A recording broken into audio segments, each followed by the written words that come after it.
How does it feel to sip champagne, plan your yacht, and mock the stepdaughter you just stole millions from, only to learn you've been living in her house, driving her cars, spending her money all along?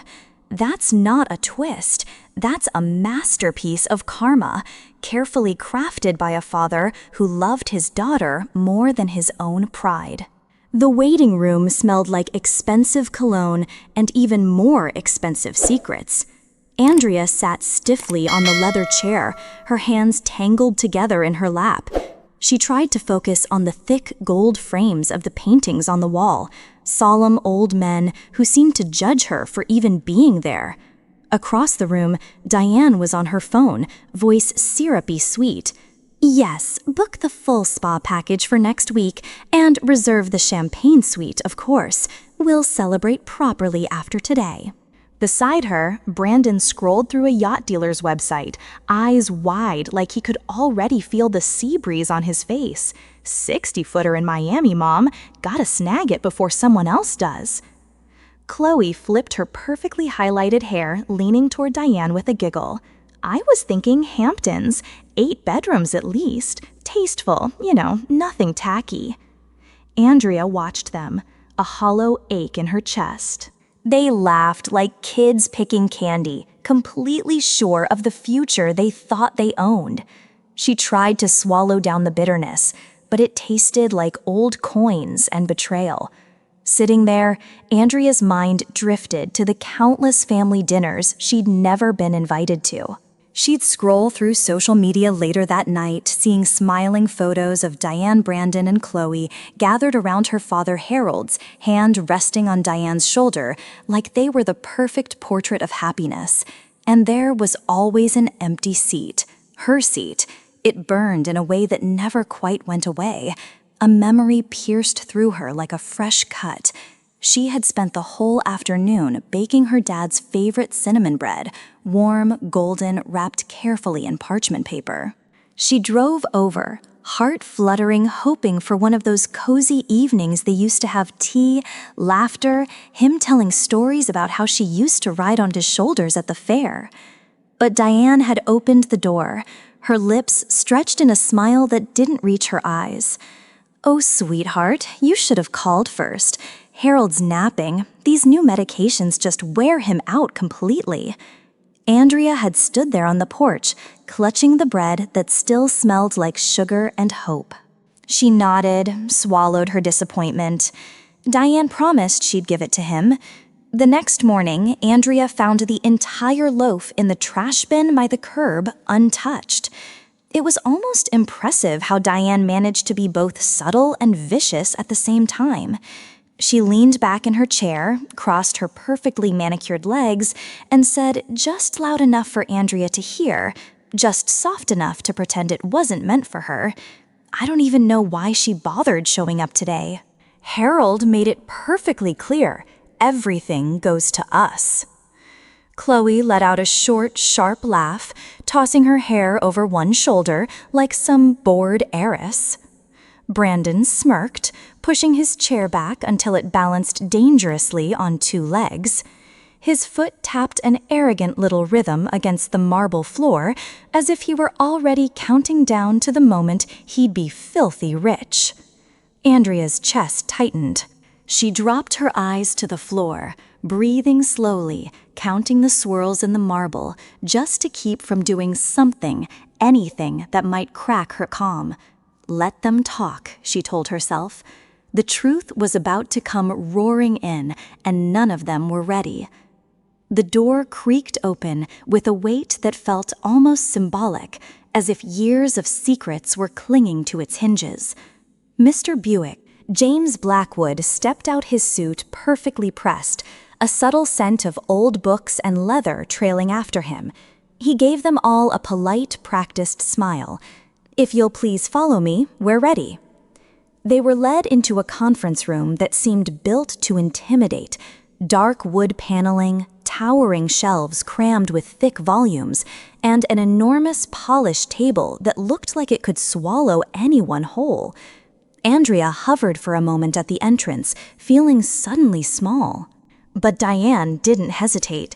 She strutted to the head of the table, dropped into the largest chair, and crossed her arms like a queen on her throne. "All right," she snapped, tapping her watch.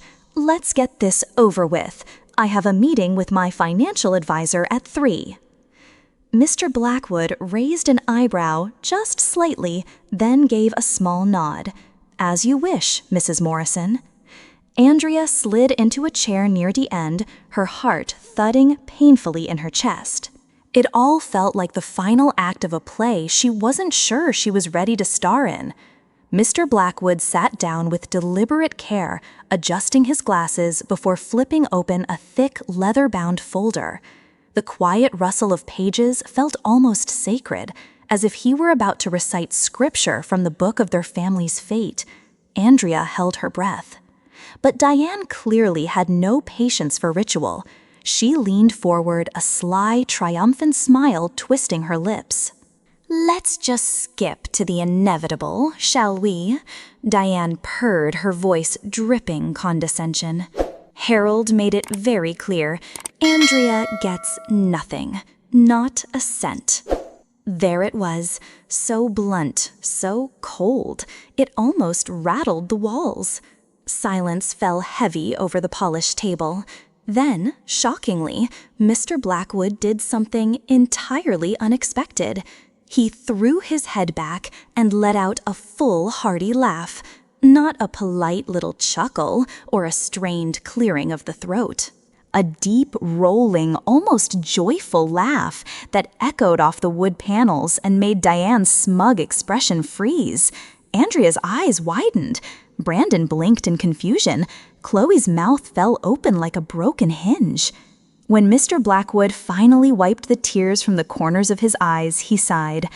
"I do apologize," he said, still catching his breath. "That was terribly unprofessional of me."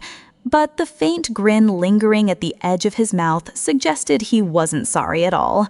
Miss Blackwood dabbed at the corners of his eyes with a crisp white handkerchief, then carefully set it aside.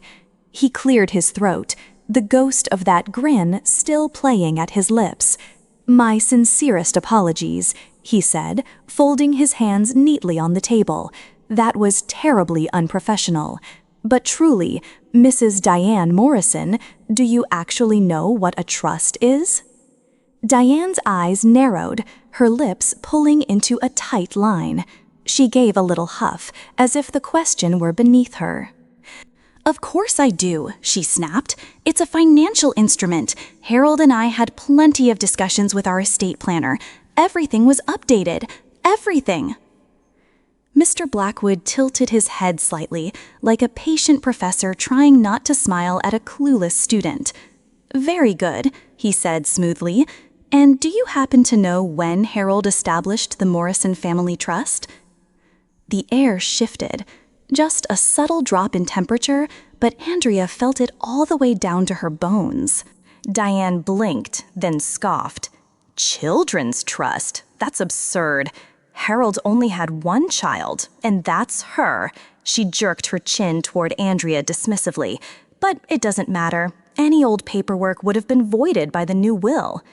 Mr. Blackwood steepled his fingers, leaning forward just slightly. "That's where you're mistaken, Mrs. Morrison, because you see, a trust operates entirely separate from a will. And Harold set up Andrea's trust 28 years ago when she was just 10 years old." Mr. Blackwood's voice turned almost gentle, the way a scalpel is gentle right before it cuts deep. He flipped through a few pages, then settled his sharp gaze on Diane. "Harold established the Morrison Family Trust 28 years ago, specifically to secure Andrea's future," he explained evenly. "And this trust wasn't just a paper placeholder. It grew diversified, and by the time Harold made his last amendment 13 months ago, it was substantial." Diane's face twitched, as if she was trying to hold back a snarl. Blackwood didn't slow down. In fact, he continued. "The trust was structured to transfer full ownership of all assets to Andrea, either on her 38th birthday or upon Harold's death, whichever came first. Then he let that settle. The silence was suffocating. Andrea's breath caught in her throat. Brandon leaned forward, his brow furrowed in confusion. What do you mean, transfer? Like last month? Blackwood's lips curved into something that wasn't quite a smile. Not last month, 13 months ago. Meaning for over a year now, all of you have been living in Andrea's houses, driving Andrea's cars, spending Andrea's money. The words fell like stones into the polished silence. Across from Andrea, Diane's hands slowly curled into claws on the table. Her painted nails dug so hard into the wood that they looked like they might splinter. It was almost fascinating to watch. Diane's perfectly powdered face seemed to pale all at once, like someone had wiped the color clean off with a wet cloth. Her lipstick, that bold, blood-red statement she wore like armor, suddenly looked too bright, garish, clownish against skin that had gone ghostly. Brandon let out a nervous hiccup, his swagger collapsing in on itself. He gripped the edge of the table so hard his knuckles turned white. Chloe's mouth hung open, trembling eyes darting around the room like a trapped rabbit searching for an exit. Then Diane found her voice, shrill and cracking. "This is fraud," she screeched, slamming her hand down on the table. The sharp clap made everyone flinch. "We will sue, do you hear me? We'll contest every last document. This is not over." Mr. Blackwood didn't even blink. He simply leaned back slightly in his chair, one brow lifting in quiet amusement, as if he'd watched this exact tantrum play out in his mind 100 times before. Andrea sat frozen, her heart pounding, but somewhere deep inside, a tiny seed of dark satisfaction took root. Mr. Blackwood's expression was almost bored now, the look of a man who'd tied up every loose end long before he ever stepped into this room. Without a word, he reached for another thick folder and flipped it open with a crisp snap. He slid a few pages across the table toward Diane with a graceful, almost lazy push.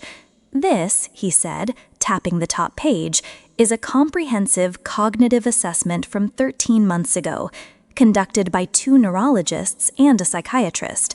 As you can see, perfect scores across every metric. Harold was of absolutely sound mind." Diane's mouth opened, then closed again, like she couldn't quite make her throat work.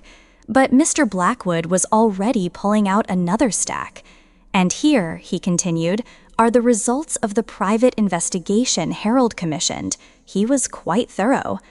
He spread out photographs and receipts like a dealer laying down cards in a high-stakes poker game. Brandon, multiple credit cards taken out in Harold's name, maxed out on electronics and casino chips.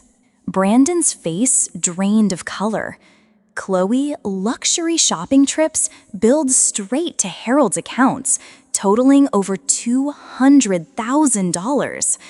Chloe let out a strangled little cry. And Diane, Mr. Blackwood's eyes glittered. Records from your first husband's mysterious death, a so-called medication mix-up. Not proven criminally, of course. But compelling when Harold's new prescription started getting mixed up, too, wouldn't you say? Diane's hand flew to her throat, her breath coming in shallow gasps. Andrea felt a dark, unexpected surge of protectiveness for the father who'd planned this so meticulously, who'd made sure his daughter would be shielded from their greed.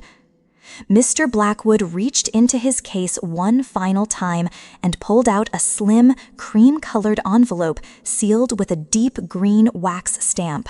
He turned it gently in his hands, almost with reverence, before sliding it across the table toward Andrea. Harold insisted that this be read by you, Andrea, and read aloud in front of everyone. Andrea's breath hitched. Her hands trembled as she picked up the envelope. She ran her thumb over her father's unmistakable handwriting. Even after everything, even after all the revelations and icy secrets, seeing that familiar scrawl made her throat tighten painfully. She carefully broke the seal and unfolded the crisp stationery inside. Her voice shook, at first, thin, fragile, but she forced herself to keep going. My dearest Andrea, if you're reading this, it means everything went exactly as we planned. I know this day is hard. I'm sorry for asking you to endure so much theater, so many cold dinners, so many hollow rooms, just to keep up appearances. Andrea paused, swallowing tears already clouding her vision. Chloe sniffled. Even Brandon stared at the table, unable to meet anyone's eyes. Diane sat rigid, her knuckles bone white.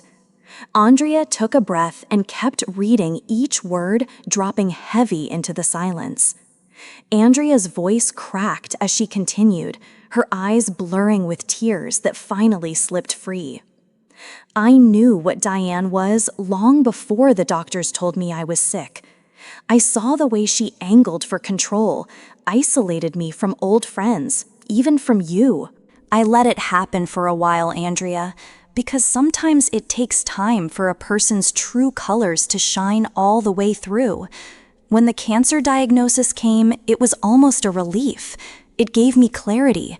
I knew I didn't have decades left to protect you, so I had to set it all in motion. Thank you for playing the part of the estranged daughters so brilliantly. Thank you for letting Diane believe she'd won. You sacrificed your own comfort, your own rightful place at family dinners, just so the truth could unfold on its own. That takes a special kind of strength. Andrea pressed her free hand to her mouth, trying to choke back a sob. For years, she'd thought she'd lost her father to Diane's manipulations, never realizing he'd been orchestrating everything for her sake. Mr. Blackwood sat silently, eyes lowered in respect. Across the table, Diane's shoulders trembled. Whether from fury or shame, no one could tell. Andrea's voice softened, almost breaking into a whisper as she read the final lines. This was never about revenge, Andrea. Not for a second. It was only ever about making sure you were safe. Making sure that even if I couldn't be there to shield you from every greedy hand and false smile, you'd still have a fortress built out of my love. A fortress no one could tear down, not even Diane. Know that you are and always were my greatest joy. I leave you this fortune not so you can live rich, but so you can live unafraid. All my love forever. Dad. Andrea's shoulders shook as she folded the letter back up, hugging it to her chest. A tear slipped free, tracing a hot line down her cheek. Across the table, Diane sat utterly silent.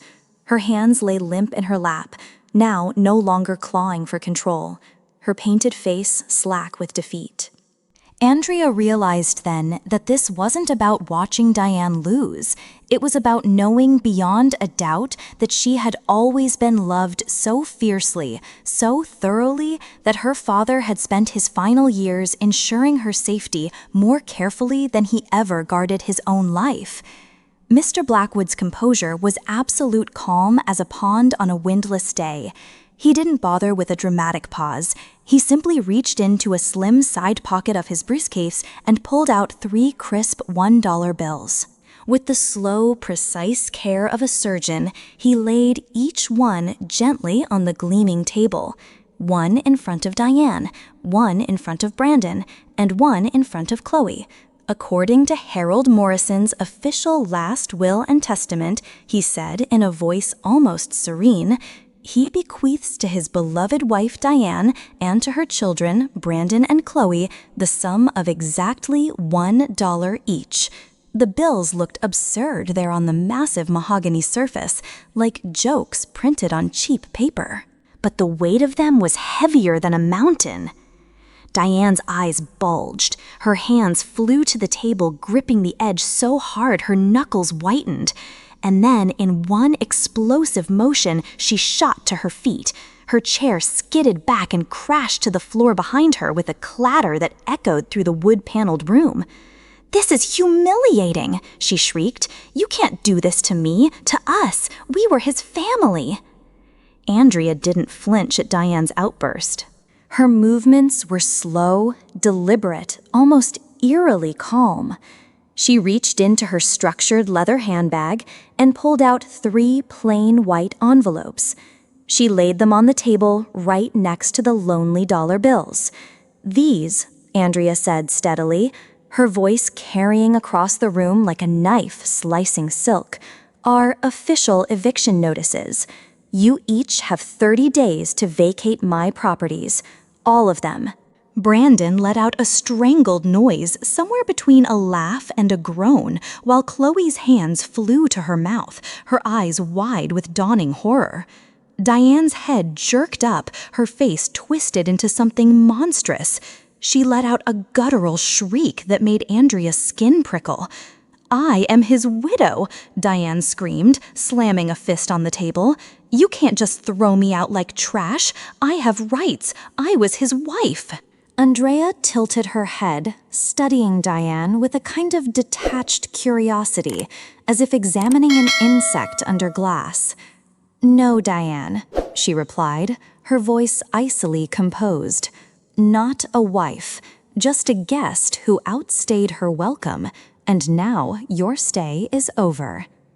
Mr. Blackwood had been watching the chaos unfold with the faintest trace of satisfaction. Then, almost, as if he'd saved the final blow for dessert, he reached calmly into his briefcase one last time. He pulled out a slim envelope stamped with an official court seal. With practiced ease, he placed it on the table, a small, unassuming thing that somehow felt heavier than every dollar, every accusation that had come before. "And lastly," he said, voice smooth as polished stone, "this is a restraining order, effective immediately. Diane Morrison, you are legally prohibited from making contact with Andrea in any form. Any violation will be enforced to the fullest extent of the law." It was stunning how quickly Diane seemed to crumble. Her shoulders caved inward, her spine curving as if the very weight of the words had crushed it. She sank back into her chair, eyes wide and empty, mouth hanging slightly open. Her beautifully painted face, once the picture of icy poise, had gone slack, hollow. She looked less like a queen on her throne now, and more like a broken puppet, strings cut, limbs dangling without purpose. The cemetery was nearly empty that afternoon, save for a few crows perched on the old iron gates and the hush of wind threading through the headstones. Andrea parked under a sprawling oak, cut the engine, and just sat there for a moment, hands still gripping the steering wheel. Her heart felt oddly light, not from triumph, but from a long, heavy burden finally being set down. In the passenger seat beside her lay a small bouquet of coral roses, the same color her mother had once coaxed from stubborn bushes in their backyard. Harold used to joke that no matter how expensive his gardens got, nothing ever compared to those scraggly coral ones your mom babied like children. Andrea picked up the bouquet and stepped out into the quiet, the gravel crunching softly underfoot. She made her way to the modest gray headstone, the name Harold Morrison carved deep and sure. Kneeling down, she brushed away a stray leaf and placed the roses carefully at its base. For a moment, she just rested her palm on the cool stone, closing her eyes, letting the wind thread through her hair like a ghost of her father's hand. Andrea let her hand rest on the cool stone a moment longer, her fingers tracing the grooves of her father's name. Then she leaned in just slightly, close enough that her words felt like they were meant only for him, carried away by the wind before anyone else could ever catch them. "We did it, Dad," she whispered, her voice soft but sure. "Just like you planned. They never saw it coming." The oak leaves overhead shivered, sending a gentle rustle through the graveyard. Andrea closed her eyes, and for one fragile heartbeat, she could almost hear it, that warm, amused little laugh her father used to make. The same laugh he'd given her 13 months ago when they sat together at Mr. Blackwood's desk signing papers while Diane was off at a spa. "You're smart, Anby," he'd said then, tapping her hand. "Clever's easy, but you know how to take care of what matters." A tear escaped down her cheek, but it wasn't entirely sad. It felt strangely like relief. Andrea stood there a while longer, the wind playing gently with her hair as if trying to soothe her.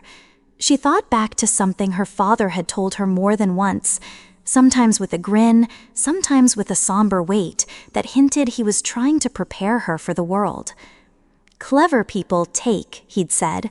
"They grab, they scheme, they always want more. But smart people, they protect, they build. They know that love isn't about what you can get. It's about what you're willing to guard, even if it costs you everything." Andrea let out a shaky little breath. Then she reached up and wiped away the tear tracks from her cheeks, a small, private smile breaking through. It wasn't a smile of triumph. It wasn't about watching Diane lose. It was about knowing, truly deeply, that she'd been loved by a man who valued her happiness over his pride, his comfort, even his own final years.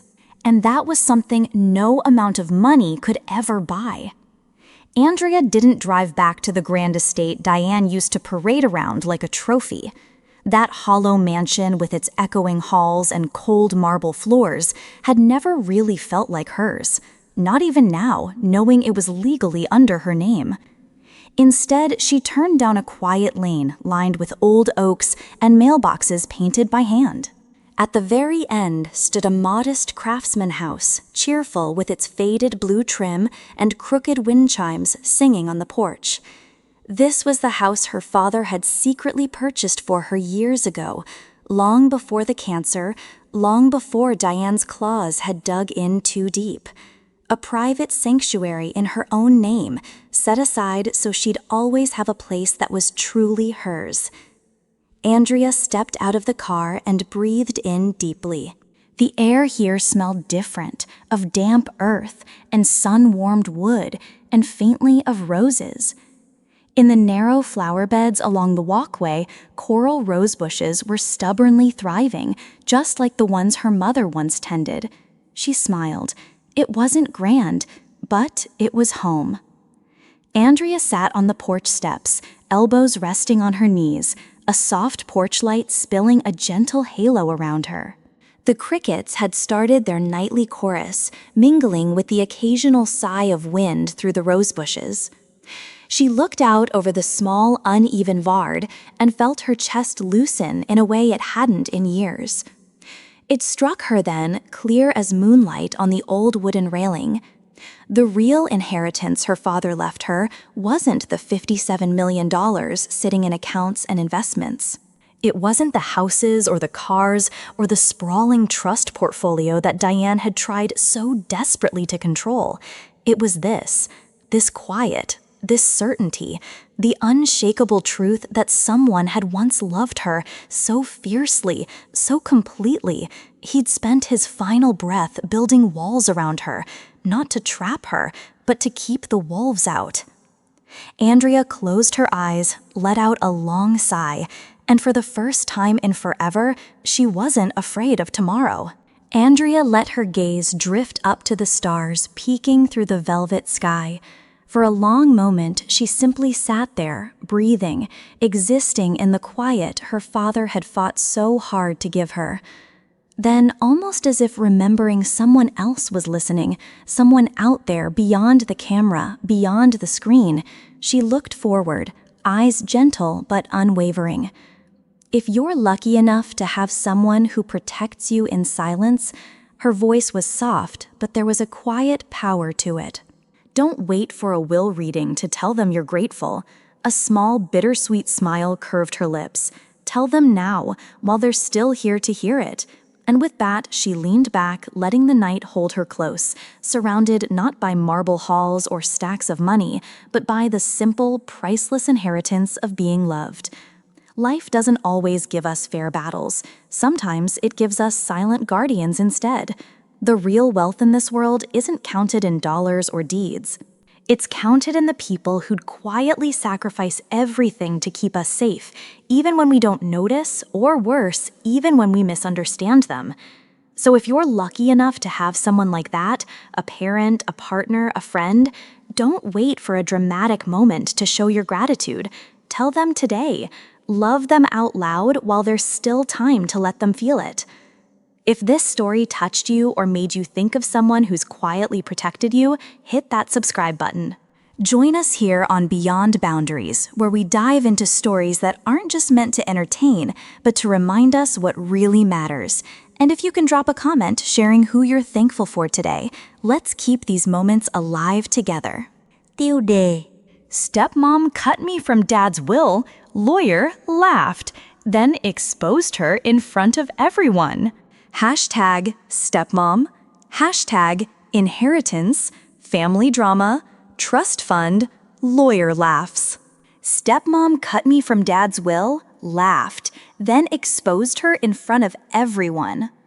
When Diane, my stepmom, proudly announced at the will reading that I'd been cut out of my own father's inheritance, she thought she'd won. But then the lawyer did something none of us expected. He laughed. What followed was a shocking reveal, a hidden trust fund, a perfectly crafted plan by my father to protect me from Diane's greed, and the ultimate exposure that left her and her kids with only $1 each. This story is about family betrayal, inheritance secrets, trust funds versus wills, and the power of a father's quiet protection. It's a reminder that sometimes karma needs no help, just patience.